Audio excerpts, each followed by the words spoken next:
kita berjumpa kembali dalam program Strong Faith. Saudara, jika hari ini kita masih bisa bernafas, itu semua semata-mata karena kasih dan anugerah Tuhan.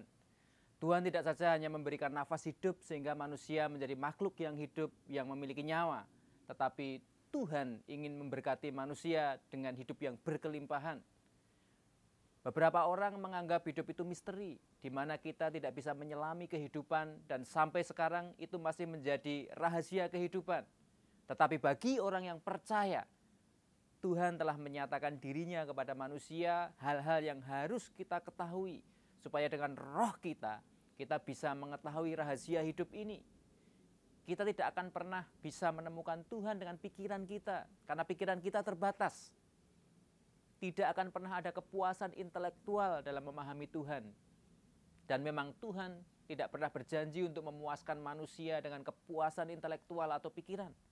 Tetapi jika saudara mau memahami Tuhan dengan cara yang benar, maka saudara akan bertemu dengan kebenaran. Dan kebenaran itu akan memerdekakan dan memuaskan saudara.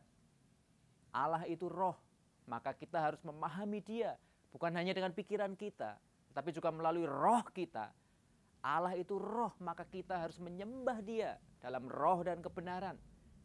Jika kita mau menyembah, memahami, mengerti dan mencari Tuhan menggunakan roh kita, bukan hanya dengan logika kita, maka akan ada kepuasan yang disebut dengan kepuasan batin. Kepuasan yang ada di dalam diri kita. Jika saudara mengalaminya, saudara tidak akan pernah menanyakan hal-hal yang konyol tentang Tuhan. Saudara tidak merasa perlu untuk mengetahui Tuhan lebih daripada apa yang Tuhan nyatakan kepada manusia, hanya demi memuaskan ego dan pikiran kita. Bertemu Tuhan dan intim dengan Tuhan dalam roh atau dalam hadiratnya menghasilkan kepuasan batiniah, ketentraman hati, bahkan kelepasan dan kemerdekaan, baik roh, jiwa, dan tubuh kita. Jika saudara memahami ini, maka saudara akan mengalami arti hidup yang benar di hadapan Tuhan. Tuhan berfirman, "Aku memanggil langit dan bumi menjadi saksi terhadap kamu pada hari ini. Kepadamu kuperhadapkan kehidupan dan kematian, berkat dan kutuk. Pilihlah kehidupan supaya engkau hidup, baik engkau maupun keturunanmu." Perhatikan saudara bahwa Tuhan memberikan pilihan kepada kita. Pilih kehidupan atau kematian. Pilih berkat atau kutuk. Apa artinya ini bagi kita sekarang? Saudara, Tuhan memberikan free will atau kehendak bebas kepada manusia untuk memilih. Manusia tidak diciptakan seperti robot yang hanya bisa digerakkan oleh penciptanya. Manusia memiliki kebebasan memilih. Saudara bisa percaya atau tidak percaya kepada Tuhan. Kebebasan ini digunakan untuk memilih manakah sesungguhnya kebenaran yang dari Tuhan itu. Saya yakin bahwa saudara tidak akan memilih kematian atau kutuk, tetapi pasti memilih kehidupan atau berkat. Saudara, hidup yang diberkati adalah pilihan. Tetapi persoalannya memilih bukan sekedar menunjuk pilihan dengan kata-kata atau pilihan hati nurani saja. Pilihan kita terhadap kehidupan atau berkat dibuktikan dalam tindakan, tingkah laku dan perbuatan kita sepanjang hidup kita. Pilihlah kehidupan supaya engkau hidup, baik engkau maupun keturunanmu. Dan ayat ini masih ada kelanjutannya, yaitu dengan mengasihi Tuhan Allahmu, mendengarkan suaranya dan berpaut padanya. Sebab hal itu berarti hidupmu dan lanjut umurmu untuk tinggal di tanah yang dijanjikan Tuhan dengan sumpah kepada nenek moyangmu, yakni kepada Abraham, Ishak dan Yakub, untuk memberikannya kepada mereka. Firman Tuhan jelas mengatakan memilih kehidupan berarti harus hidup dengan mengasihi Tuhan, mendengarkan suaranya dan berpaut kepadanya. Selanjutnya dikatakan sebab hal itu berarti hidupmu. Atau dengan bahasa kita bisa kita katakan itulah arti hidupmu. Jadi memilih kehidupan berarti yang pertama saudara harus mengasihi Tuhan. Yesus mengatakan jikalau kamu mengasihi aku, kamu akan menuruti segala perintahku. Mengasihi Tuhan berarti menuruti segala perintah Tuhan atau taat kepadanya. Perintah Tuhan telah dinyatakan di dalam Alkitab. Dan oleh karenanya kita harus mengerti dan memahami firman-Nya yang ada di dalam Alkitab. Setiap perintah yang saudara temukan di dalamnya dan berlaku bagi saudara, lakukanlah segera. Jangan pernah keraskan hati dan mencari-cari alasan untuk berdalih hanya karena tidak mau mentaati firman Tuhan. Salah satu contoh mengasihi Allah dapat kita lihat dalam kitab suci yang mengatakan, jikalau seorang berkata, aku mengasihi Allah, dan ia membenci saudaranya, maka ia adalah pendusta.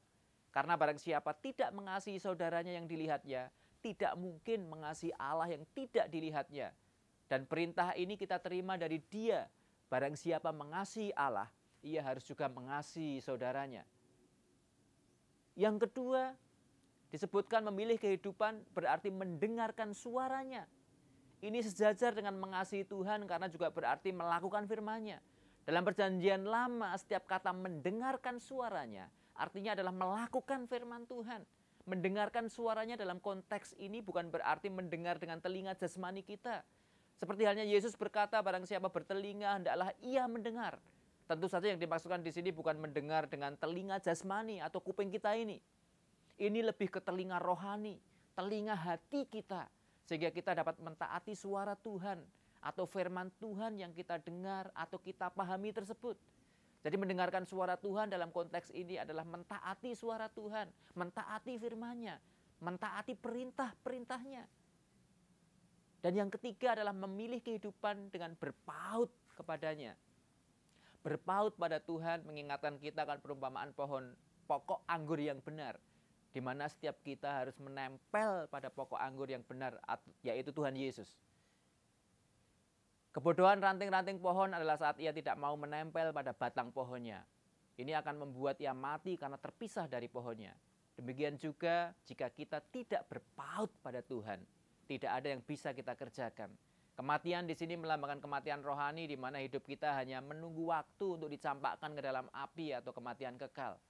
Berpaut pada Tuhan juga berarti meletakkan seluruh hidup kita pada Tuhan sepenuhnya, yang akan tercermin dari cara hidup saudara merespon masalah, cara saudara melihat persoalan, cara saudara memandang orang-orang di sekitar Anda, bahkan menyikapi kehidupan ini. Jika saudara benar-benar berpaut pada Tuhan, maka saudara pasti akan mengandalkan Tuhan dalam segala hal. Berpaut pada Tuhan berarti mempercayai bahwa Tuhan adalah sumber kehidupan kita. Berpaut pada Tuhan muncul dari keyakinan yang kuat bahwa Tuhan adalah sumber pertolongan, Sang pembuat mujizat yang sanggup menyelamatkan, menolong, memulihkan, menyembuhkan, bahkan membangkitkan segala bentuk kematian sekalipun. Jangan pernah tinggalkan Tuhan. Jangan pernah khianati Tuhan dengan melakukan dosa sekecil apapun. Jangan pernah memalingkan diri saudara dari Tuhan hanya demi uang, demi harta, demi jabatan, demi pekerjaan, bahkan demi orang yang saudara cintai sekalipun. Hidup saudara di dunia ini hanya sementara. Tidak ada yang kekal di dunia ini. Maksimal hidup saudara hanya 120 tahun saja. Sedang kekekalan bersama Tuhan tidak bisa diukur dengan waktu kita. 1 juta tahun belumlah kekal. Jadi apa artinya hidup kita di dunia ini dibanding kehidupan kekal yang Tuhan janjikan? Marilah datanglah kepada Tuhan. Pilihlah kehidupan dan berkat dengan mengasihi Tuhan, mendengarkan suaranya dan berpautlah kepadanya. Dan pegang janjinya bahwa hal itu akan mendatangkan umur panjang dan kesejahteraan hidup di negeri yang dijanjikan Tuhan. Oleh karenanya percayalah dan berimanlah kepada Tuhan Yesus di sepanjang hidup saudara.